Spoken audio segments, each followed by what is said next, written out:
Hello दोस्तों। स्वागत है आपका एक और नए वीडियो में। अगर आप जीटीयू सेमेस्टर 4 के स्टूडेंट हैं और analysis and design of algorithms अड्डा के पेपर के लिए थोड़ा भी टेंशन में है, लेकिन अभी तो टेंशन नहीं होगा क्योंकि एग्ज़ाम को तो बहुत टाइम है। मैं अभी इसलिए दे रहा हूँ क्योंकि मेरे पास आगे टाइम नहीं होगा तो मैं आपको नहीं दे पाऊँगा। उससे अच्छा है मैं अभी वीडियो बना के एक एक हर संडे देने लगता हूँ, तो हो जाएगा आपका भी और मेरा भी। मैं आपके लिए लाया हूँ 100 passing strategy plus 60+ marks GTU में कैसे लाते हैं। तो मैं आपको ये पेपर के जरिए बताने वाला हूँ। जो मैं पीडीएफ जो खोल के बैठा हूँ और मैं 3 सेशन में इसको डिवाइड किया है, वो तीनों सेशन के क्वेश्चन अगर आपने कर लिए तो 60+ क्या 65+ भी आ जाएगा भाई। अच्छे से करके जाना, लेकिन वीडियो को एंड तक जरूर देखना क्योंकि मैं आपको वो क्वेश्चन बनाने वाला हूँ जो कि एग्जाम में आएंगे ही आएंगे। ठीक है, तो हम चलिए फर्स्ट सेशन से शुरू करते हैं। तो फर्स्ट टॉपिक है हमारा अजोम्प्टोटिक नोटेशन, जिसमें है बेगो थीटा और ओमेगा। इस ये टॉपिक 7 मार्क्स के लिए आए, तो आपको क्या करना है, फर्स्ट सबकी डेफिनेशन लिखो। और वो आप ये भी कर सकते हो कि अजम्प्टोटिक नोटेशन की डेफिनेशन लिखो, फिर बेगो थीटा और ओमेगा तीनों में जो जो ग्राफ है ना, वो ग्राफ आपको ड्रॉ करना ही करना है। अगर आप ग्राफ ड्रॉ करोगे तो एग्जामिनर को पता चलेगा कि इसको कॉन्सेप्ट आता है, तो वो फुल मार्क्स देगा ही देगा। ठीक है, और एक एक जो सम 7 मार्क्स में आए तो एक एक सम भी दे देना। और इसका सिंबल जो कि फॉर्मूला जो है वो करके ही जाना। उसके बाद एक क्विक शॉट प्लस मर्ज शॉट, इसका ट्रेस स्टेप बाय स्टेप करना कि आंसर कैसे आता है, एल्गोरिथम काम कैसे करता है, वो आपको एग्जामिनर को दिखाना पड़ेगा। उसका रेकरेंस है वो भी करके जाना, और कॉम्प्लेक्सिटी तो अच्छे से याद कर ही लेना। इनफैक्ट सबकी कॉम्प्लेक्सिटी एक बार लिख दो साइड में, फिर आपको बहुत आसान होगी क्योंकि कई होगी सेम ही होगी और कोई थोड़े ही होंगे एल्गोरिथम जिनकी अलग अलग होती होगी। इससे आपको आसानी होगी। थर्ड टॉपिक है नैपसेक और डायनेमिक प्रोग्रामिंग, जो कि प्लस क्रिएटिव फ्रैक्शनल। उसमें आपको क्या करना है, 5 प्रॉब्लम इसके प्रैक्टिस करो नैपसेक प्रॉब्लम के, डायनामिक प्रोग्रामिंग के जो है ना, वो टेबल बना के जो क्वेश्चन में आता है सब में, उसके प्रैक्टिस करो। इससे आपको ये टॉपिक बहुत क्लियर हो जाएगा। उसके बाद है रेकरेंस और मास्टर थ्योरम। ये क्वेश्चन दिखता नहीं लेकिन इसके सम भी पूछे जाते हैं। उसके बाद है मिनिमम स्पानिंग ट्री और प्रेम्स प्लस क्रुस्कल, इनके भी सम कर लेना। उसके बाद है पी एन पी और एन पी कंप्लीट और एन पी हार्ड, इसकी definition plus Venn diagram plus एक एक एग्जाम्पल, इनके याद कर लेना। ये क्वेश्चन 4 मार्क्स या 7 मार्क्स में आएगा, तो आपको फुल मार्क्स मिल सकते हैं। उसके बाद है N quick queens backtracking. ये क्वेश्चन में आप है ना मेमोराइज आपको याद रहे उसके दो सॉल्यूशन निकालने हैं। और ट्री में है ना मिनिमम आपको 2 सॉल्यूशन निकाल के ही देने हैं। मुझे मालूम है एन क्विंग बैक ट्रैकिंग में कई सॉल्यूशन निकल देंगे, लेकिन आपको 2 सॉल्यूशन आप दिखा देंगे ना, तो एग्जामिनर को पता चल जाएगा इसको आता है। बाद में आगे आपको दिखाने की ज़रूरत नहीं पड़ेगी। और ट्री डायग्राम दौड़ना ना भूलें। उसके बाद है B F S and D F S travel. इसको शॉर्ट में दे देना आंसर, पहले एल्गोरिथम देख लेना, फिर उसका स्मॉल ग्राफ का टेस्ट दे देना। इससे एग्जामिनर को पता चल गया कि इसको कॉन्सेप्ट आता है। बस उसके बाद उसके अलावा कुछ नहीं करना है। उसके बाद है रेबिन कार्प स्ट्रिंग मैचिंग। ये क्वेश्चन 7 मार्क्स में आता है। इसमें फर्स्ट आपको ये दिखाना है कि कौन से पूरे से हिट्स कर रहे हैं और उसके प्रॉब्लम सोल्व कर लेना। इससे आपका क्वेश्चन ये हो जाएगा topic. LCS longest common sub sequence, इसके सम बहुत ज़रूरी है। इसमें आपको फर्स्ट क्या करना है, जो जो मैट्रिक्स फेल होते हैं फीलिंग होते हैं उसको फीलिंग कर देने का। बाद में आप बैक ट्रैकिंग करके चेक करने का कि कौन सा कहाँ से आ रहा है। वो आप सम करोगे तो आपको आसानी से पता चल जाएगा। ठीक है, उसके बाद है हिप शॉट। ट्रेस सबका कर लेना, कोई भी शॉट ना, ट्रेस आपको आना चाहिए। ट्रेस मतलब आप ये समझो कि अल्गोरिदम काम कैसे करता है। इससे 3 फायदे होंगे आपको। एक तो मगज में आपको दिमाग में बैठ जाएगा कि ये एल्गोरिदम ऐसे ऐसे काम करता है, तो आपको अगर मान लो कभी एग्जाम में ना भी आए तो भी आपको ट्रेस याद होगा, तो उसके हिसाब से आप एग्जाम्पल लिखोगे तो भी एग्जाम्पल दोगे ना, तो भी एग्जामिनर होगा ना, वो 2 से 3 मार्क ही काटेगा 7 मार्क्स के क्वेश्चन में। क्योंकि आपको ट्रेस तो आता है ना, एल्गोरिदम भूल गए तो उसके हिसाब से आप कुछ भी लिख सकते हो। उसके बाद है इंसर्शन सॉर्ट, उसकी कॉम्प्लेक्सिटी अच्छे से देख लेना। उसके बाद है मैट्रिक्स चेन मल्टीप्लिकेशन, ये क्वेश्चन के भी सम देख लेना। मैं ये सब इसीलिए कह रहा हूँ क्योंकि मैंने एग्ज़ाम दिया है भाई अड्डा का। अड्डा के एग्ज़ाम में हमारे वक्त शायद ये समझो ना 4 दिन का गैप था, और वो 4 दिन के बाद जो पेपर आया ना भाई, हाँ थोड़ा हार्ड था लेकिन आ गया था। अब मैं सिर्फ इसीलिए बता रहा हूँ आपको, ये फर्स्ट सेशन आपको तो आपको करना ही पड़ेगा, उसके अलावा आप पास ही नहीं हो सकते। फर्स्ट आपको क्या करना है, पेपर आते वक्त डरना नहीं है अगर क्वेश्चन ना आए तो। अगर ये 3 सेशन कर लोगे तो आपको क्वेश्चन सभी आते ही होंगे, लेकिन पेपर हाथ में आए तो डरना नहीं है। फर्स्ट सेशन आपको कर लेना, मस्ट प्रिपेयर है। अगर ये कर लिया तो एग्ज़ाम में कुछ ऐसा होगा ही नहीं जो नहीं आएगा। आपको पास होना है तो ये करना पड़ेगा। अगर आपको मान लीजिए 60 प्लस 65 प्लस जाना है, मेरे को कई लोगों के कमेंट आए थे, इसलिए मैं बोल रहा हूँ। अगर आपको आगे जाना है और 60 प्लस 65 प्लस, तो आपको तीनों सेशन मस्ट प्रिपेयर है जो करने पड़ेंगे। उसके अलावा नहीं हो सकता, 60 प्लस 65 प्लस उसके अलावा नहीं हो सका। फर्स्ट सेशन करके आप आराम से पास हो जाओगे, लेकिन सेकंड और थर्ड करोगे तो एग्जामिनर या जो भी पेपर निकालने वाला है, वो जो भी पेपर निकालेगा उससे आपको कुछ तकलीफ नहीं होगा, उस आपको सब आता ही होगा।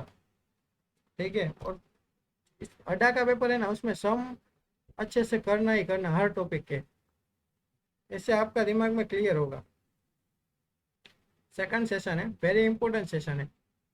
इसमें 14 टॉपिक है, 13 के बाद जो 14 आता है उसका बोल रहा हूँ। हाफ पेन कोडिंग, ये क्वेश्चन भी कर लेना। जॉब शेड्यूलिंग और एक्टिविटी सिलेक्शन, इसका भी सम आता है, ये 4 मार्क्स में आ सकता है। वो एग्जामिनर के ऊपर है, या जो पेपर निकालता है उसके कि वो कैसा पेपर निकालता है। उसके बाद है बाइनरी सर्च, ये डीएनसी भूल जाना, ये गलती से छप गया है, बाइनरी सर्च।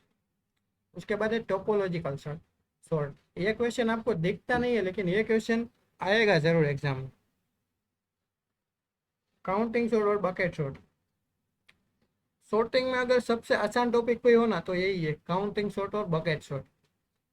उसके बाद है बाइनोमियल कोएफिशिएंट, इसका क्वेश्चन, इसका आई थिंक टॉपिक तो आएगा ही आएगा, सम भी आ सकता है।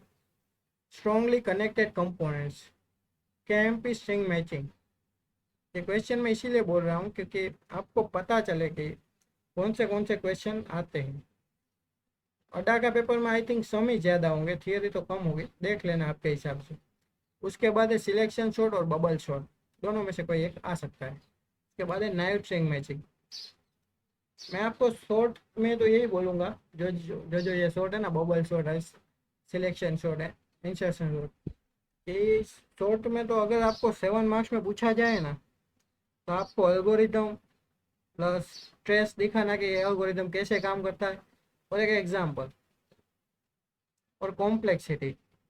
7 मार्क्स में पूछा जाए तो ये 4 चीज़ें आप लिख दोगे ना, तो एक भी मार्क्स आपका कटने से तो रहा।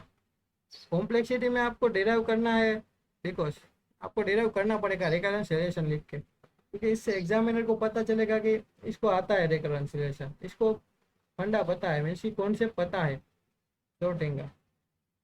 तो अगर आपको 7 मार्क्स में आए तो आपको जरूर देखना है। पिछले साल मर्ज शॉट आया था,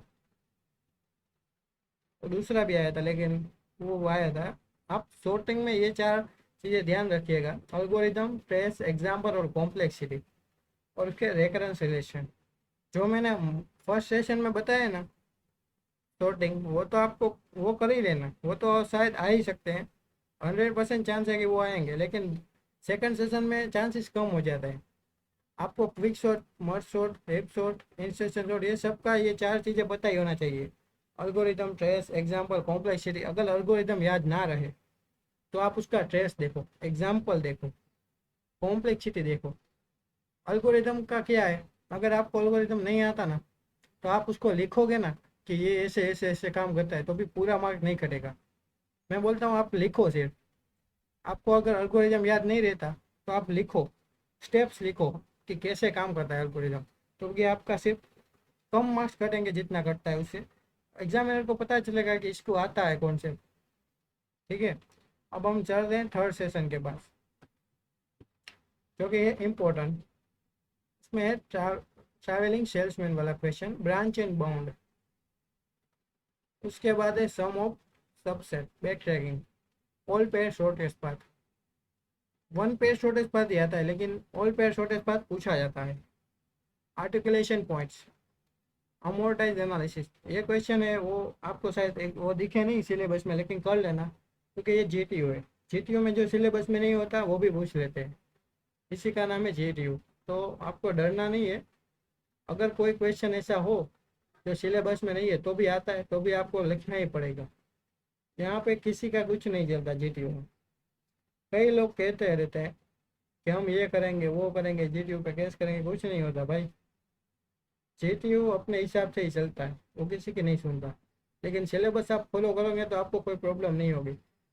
वो बाहर के क्वेश्चन नहीं पूछते, वो सिर्फ जो सिलेबस में उन्होंने लैब प्रैक्टिकल और वगैरह में दिए ना, वो क्वेश्चन भी कभी कभी मिला के इसमें ले लेते हैं।